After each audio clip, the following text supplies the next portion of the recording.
मंत्रिमंडल के मेरे साथी पीयूष गोयल जी, देश भर से आए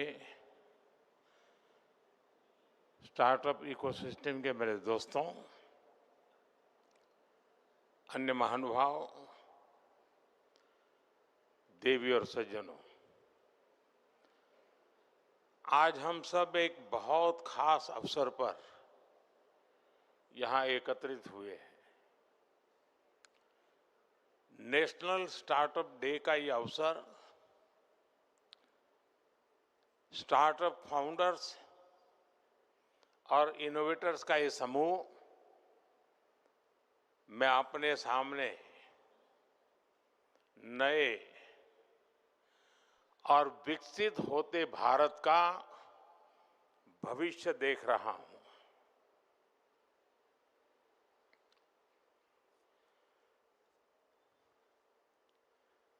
अभी मुझे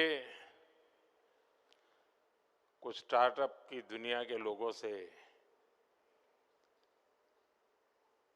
उनके कुछ अचीवमेंट्स थे, उनके जो प्रयोग थे, उसे देखने का अवसर मिला। कुछ साथियों को सुनने का अवसर मिला। एग्रीकल्चर में काम कर रहे स्टार्टअप, फिनटेक, मोबिलिटी का सेक्टर, हेल्थ और सस्टेनेबिलिटी का फील्ड, आपके जो आइडियाज है वो सिर्फ मुझे नहीं, हर किसी को इम्प्रेस करने वाला है।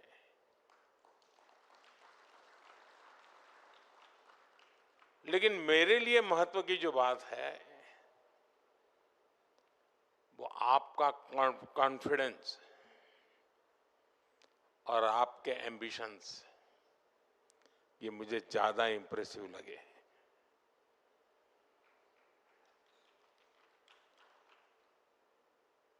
आज से 10 साल पहले विज्ञान भवन में एक 500-700 नौजवानों के बीच में इस कार्यक्रम की शुरुआत की थी। रितेश यहां बैठे हैं, तब उनकी शुरुआत थी। और उस समय स्टार्टअप की दुनिया में जो नए नए लोग आ रहे थे, उनके अनुभव में सुन रहा था। और मुझे याद है कि एक बेटी जो कॉरपोरेट वर्ल्ड में अपनी नौकरी छोड़ के स्टार्टअप की ओर जा रही थी,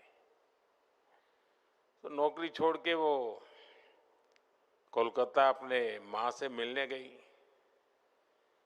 और माँ से कहा कि मैंने नौकरी छोड़ दी है। तो माँ ने कहा क्यों? ये सब उसने उस दिन सुनाया था विज्ञान भवन में। तो उसने कहा नहीं, बस अब तो मैं स्टार्टअप करना चाहती हूँ। तो उसके माँ ने जो उसको कहा वो उसने सुनाया था। उसने कहा सर्वनाश,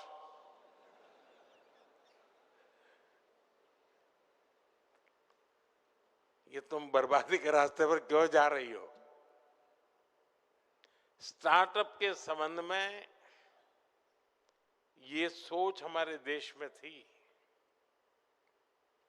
और आज हम कहां से कहां पहुंच गए। विज्ञान भवन से आज भारत मंडपम में जगह नहीं है।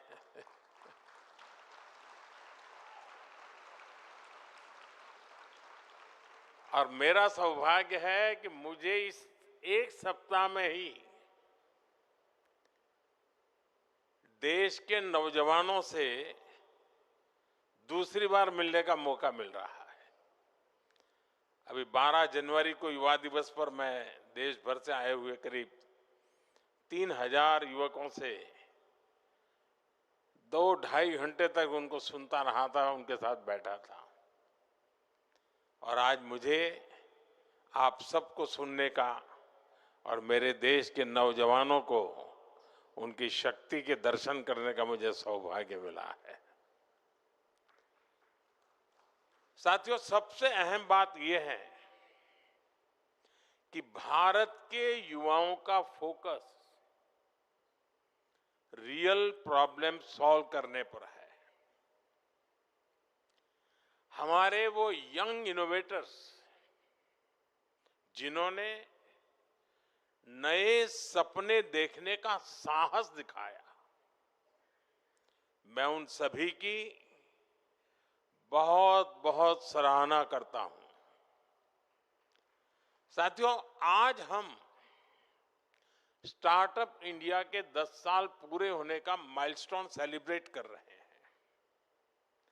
10 साल की ये जर्नी सिर्फ एक सरकारी स्कीम की सक्सेस स्टोरी नहीं है, ये आप जैसे हजारों लाखों सपनों की जर्नी है। ये कितनी ही कल्पनाओं के साकार होने की यात्रा है।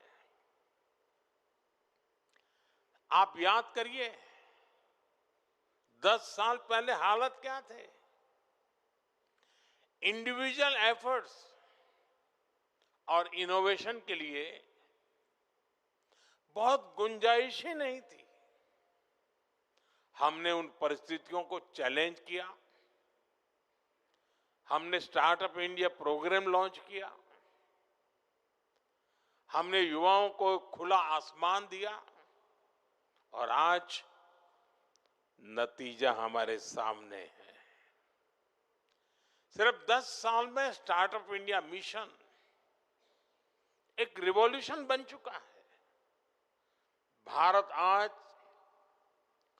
दुनिया का थर्ड लार्जेस्ट स्टार्टअप इकोसिस्टम है।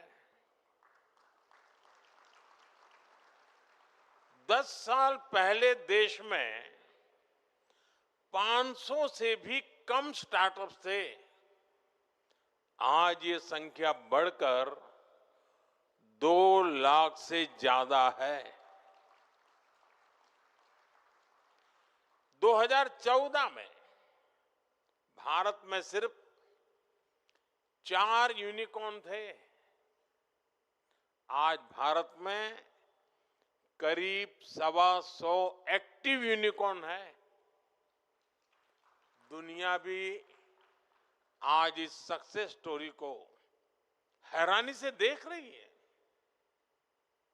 आने वाले समय में जब भारत की स्टार्टअप जर्नी की बात होगी तो यहां इस हॉल में बैठे कितने ही युवा खुद में एक ब्राइट केस स्टडी बनने वाले हैं। और साथियों, मुझे ये देखकर और भी अच्छा लगता है कि स्टार्टअप इंडिया का मोमेंटम लगातार तेज हो रहा है।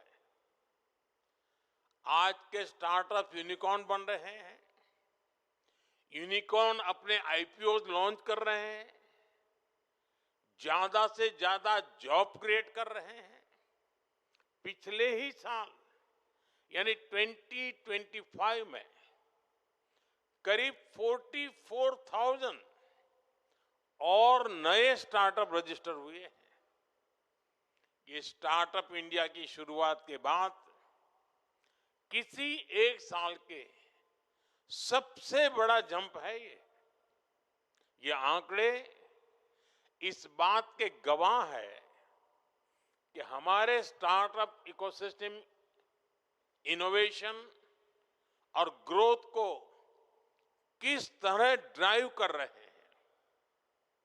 साथियों, मुझे बहुत खुशी है कि स्टार्टअप इंडिया ने देश में एक नए कल्चर को जन्म दिया है। पहले नया बिजनेस और नया वेंचर केवल बड़े बड़े घरानों के बच्चे ही लेकर आते थे, क्योंकि उन्हें ही आसानी से फंडिंग मिलती थी, सपोर्ट मिलता था। मिडिल क्लास और गरीब के ज्यादातर बच्चे केवल नौकरी का सपना देख पाते थे। लेकिन स्टार्टअप इंडिया प्रोग्राम ने इस सोच को बदल दिया।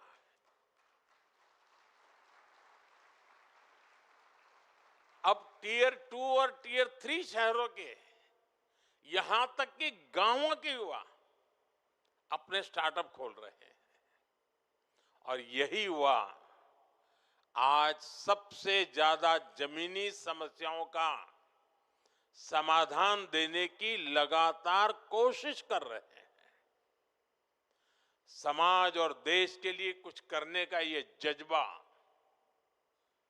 मेरे लिए इस भावना का, इस स्पिरिट का बहुत महत्व है।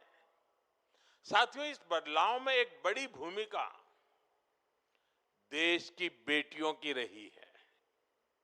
आज 45% से ज्यादा रिकॉग्नाइज्ड स्टार्टअप में कम से कम एक महिला डायरेक्टर या पार्टनर है।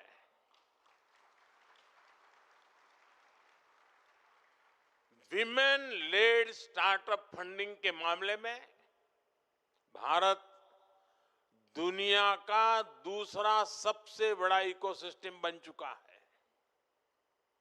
स्टार्टअप्स का ये इंक्लूसिव मोमेंटम भारत के सामर्थ्य को और बढ़ा रहा है। साथियों, आज देश स्टार्टअप रिवॉल्यूशन में अपना भविष्य देख रहा है। अगर मैं आपसे पूछूं कि स्टार्टअप इतने मायने क्यों रखते हैं, तो शायद आप सबके अलग अलग जवाब होंगे। कोई कहेगा भारत दुनिया का सबसे युवा देश है, इसलिए स्टार्टअप्स के लिए अपॉर्चुनिटीज हैं। किसी का उत्तर होगा भारत दुनिया की सबसे तेजी से ग्रो कर रही मेजर इकोनॉमी है, इसलिए स्टार्टअप्स के लिए नए अवसर हैं। कोई कहेगा आज देश वर्ल्ड क्लास इंफ्रास्ट्रक्चर बना रहा है, भारत में नए नए सेक्टर्स उभर रहे हैं, इसलिए स्टार्टअप सिस्टम भी आगे बढ़ रहा है। ये सारे जवाब, ये सारे तथ्य सही है, लेकिन एक बात जो मेरे दिल को छूती है वो है स्टार्टअप स्पिरिट।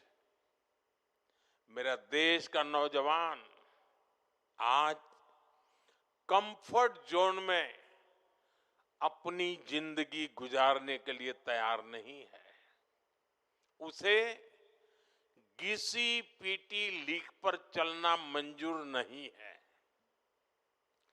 वो अपने लिए नए रास्ते खुद बनाना चाहता है,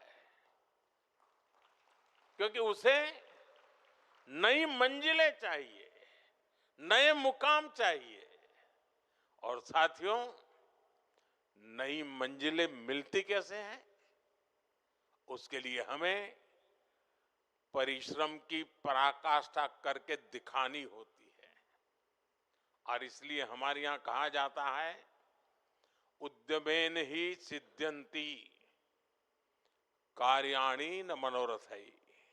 अर्थात कार्य उद्यम से सिद्ध होते हैं, केवल मनोरथ करने से नहीं होता। और उद्यम के लिए पहली शर्त है साहस। आप सब ने यहां तक पहुंचने के लिए कितना साहस किया होगा, कितना कुछ दांव पर लगाया होगा। पहले देश में रिस्क टेकिंग को डिस्करेज किया जाता था, लेकिन आज रिस्क टेकिंग मेन स्ट्रीम बन गया है। मंथली सैलरी से आगे सोचने वाले को अब केवल एक्सेप्ट ही नहीं, लेकिन अब उसे रिस्पेक्ट किया जाता है। जिन रिस्क टेकिंग आइडियाज को पहले लोग फ्रिंज मानते थे, वो अब फैशन बन रहा है। साथियों, रिस्क टेकिंग पर मैं खास तौर जोर देता रहा हूं, क्योंकि ये मेरी भी पुरानी आदत है। जो काम कोई करने के लिए तैयार नहीं होता, ऐसे काम जो दशकों से पहले की सरकारों ने नहीं छुए, क्योंकि उनमें चुनाव हारने का, कुर्सी जाने का डर था। जिन कामों के लिए लोग आकर कहते थे ये बहुत पॉलिटिकल रिस्क है, मैं उन कार्यों को अपना दायित्व समझकर जरूर करता हूं। आपकी तरह ही मेरा भी मानना है, जो काम देश के लिए जरूरी है वो किसी न किसी को तो करना ही होगा, किसी को तो रिस्क लेना ही होगा। नुकसान होगा तो मेरा होगा, लेकिन अगर फायदा होगा तो मेरे देश के करोड़ों परिवारों को फायदा होगा। साथियों, पिछले 10 वर्षों में देश में एक ऐसा इकोसिस्टम तैयार हुआ है जो इनोवेशन को बढ़ावा देता है। हमने स्कूलों में अटल टिंकरिंग लैब बनाई ताकि वहां बच्चों में इनोवेशन की प्रवृत्ति बने। हमने हैकेथॉन शुरू किए ताकि हमारे युवा देश की समस्याओं के समाधान दे सके। हमने इंक्यूबेशन सेंटर्स बनाए ताकि संसाधनों की कमी से आइडियाज की डेथ न हो। साथियों, एक समय में कॉम्प्लेक्स कंप्लायंसेस, लंबी अप्रूवल साइकिल्स और इंस्पेक्टर राज का डर ये इनोवेशन की सबसे बड़े रुकावट थे। इसलिए हमने ट्रस्ट और ट्रांसपेरेंसी का माहौल बनाया। जन विश्वास एक्ट के तहत 180 से ज्यादा प्रोविजंस को डिक्रिमिनलाइज किया गया है। हमने आपका समय बचाया ताकि आप इनोवेशन पर फोकस कर सकें। आपका समय लिटिगेशन में बर्बाद न हो। खासतौर पर स्टार्टअप्स के लिए कई लॉज में सेल्फ सर्टिफिकेशन की सुविधा दी गई। मर्जर और एग्जिट को आसान बनाया गया। साथियों, स्टार्टअप इंडिया केवल एक स्कीम नहीं बल्कि एक रेनबो विजन है। ये अलग अलग सेक्टर्स को नई अपॉर्चुनिटीज से जोड़ने का जरिया है। आप देखिए, डिफेंस मैन्युफैक्चरिंग, पहले क्या स्टार्टअप एस्टैब्लिश प्लेयर्स के साथ कंपटीशन की कल्पना भी कर सकते थे क्या? आईडेक्स के जरिए हमने स्ट्रेटेजिक सेक्टर्स में स्टार्टअप्स के लिए प्रोक्योरमेंट के नए रास्ते खोले। स्पेस सेक्टर, जो पहले पूरी तरह प्राइवेट पार्टिसिपेशन के लिए बंद था, उसे भी अब ओपन कर दिया गया है। आज लगभग 200 स्टार्टअप्स स्पेस सेक्टर में काम कर रहे हैं। इन्हें ग्लोबल मान्यता भी मिल रही है। इसी तरह ड्रोन सेक्टर को देखिए, सालों तक इनेबलिंग फ्रेमवर्क के अभाव के कारण भारत काफी पीछे छूट गया। हमने आउटडेटेड रूल्स हटाए, इनोवेटर्स पर भरोसा किया। साथियों, पब्लिक प्रोक्योरमेंट हमने जेम यानी गवर्नमेंट ई मार्केट प्लेस के जरिए मार्केट एक्सेस को बढ़ाया है। आज करीब 35,000 स्टार्टअप्स और स्मॉल बिजनेसेस जेम पर ऑनबोर्डेड हैं। इन्हें करीब 50,000 करोड़ के लगभग 5 लाख ऑर्डर्स मिले हैं। एक तरह से स्टार्टअप अपनी सक्सेस से हर सेक्टर के लिए नए ग्रोथ एवेन्यू खोल रहे हैं। साथियों, हम सभी जानते हैं कैपिटल के बिना सबसे अच्छे आइडियाज भी मार्केट तक नहीं पहुंच पाते। इसलिए हमने इनोवेटर्स के लिए फाइनेंस तक पहुंच सुनिश्चित कर उस पर भी फोकस किया है। Fund of funds for startups के जरिए 25,000 करोड़ से अधिक का इन्वेस्टमेंट किया गया है।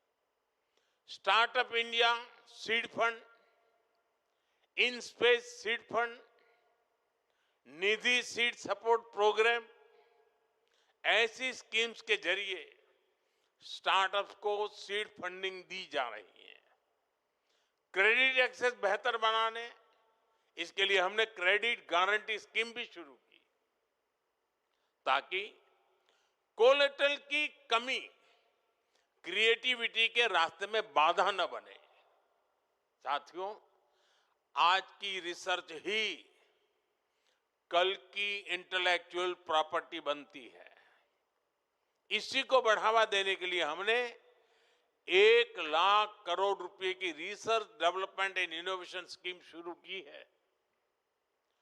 जो सनराइज सेक्टर्स हैं, उनमें लॉन्ग टर्म इन्वेस्टमेंट को सपोर्ट करने के लिए deep tech fund of funds भी बनाया गया है। साथियों, अब हमें भविष्य के लिए तैयार होना होगा।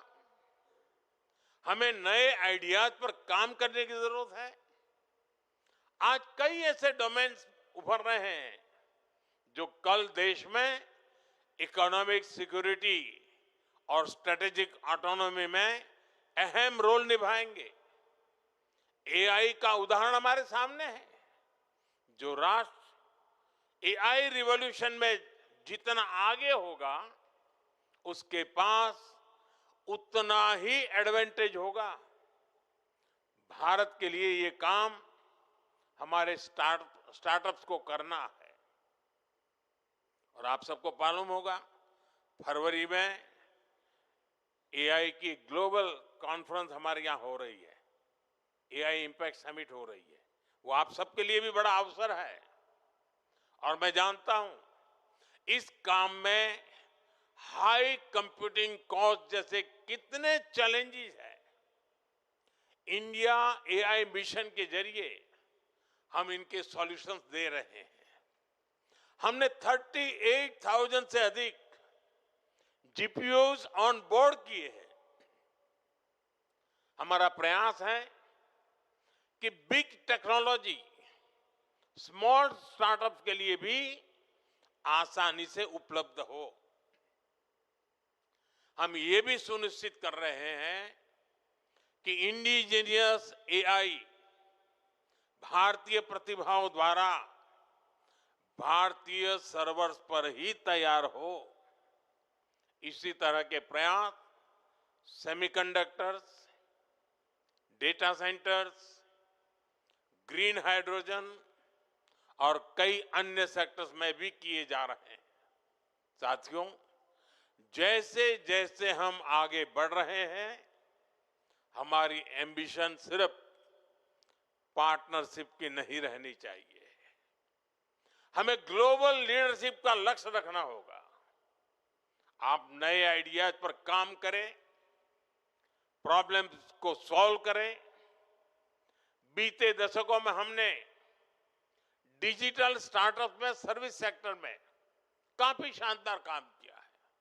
अब समय है कि हमारे स्टार्टअप मैन्युफैक्चरिंग पर ज्यादा ध्यान दें। हमें नए प्रोडक्ट्स बनाने होंगे। हमें दुनिया के बेस्ट क्वालिटी के प्रोडक्ट्स बनाने होंगे। टेक्नोलॉजी में भी यूनिक आइडियाज पर काम करके लीड लेनी होगी। भविष्य इसी का है। मैं आपको भरोसा देता हूं, आपके हर प्रयास में सरकार आपके साथ खड़ी है। मुझे आपकी क्षमता पर गहरा विश्वास है। आपके करेज, कॉन्फिडेंस और इनोवेशन से भारत का भविष्य शेप ले रहा है। पिछले 10 वर्षों ने देश की क्षमताओं को साबित किया है। हमारा लक्ष्य होना चाहिए, आने वाले 10 वर्षों में भारत नए स्टार्टअप ट्रेंड्स और टेक्नोलॉजीज में दुनिया का नेतृत्व करे। मैं एक बार फिर आप सभी को बहुत बहुत शुभकामनाएं देता हूं। बहुत बहुत धन्यवाद।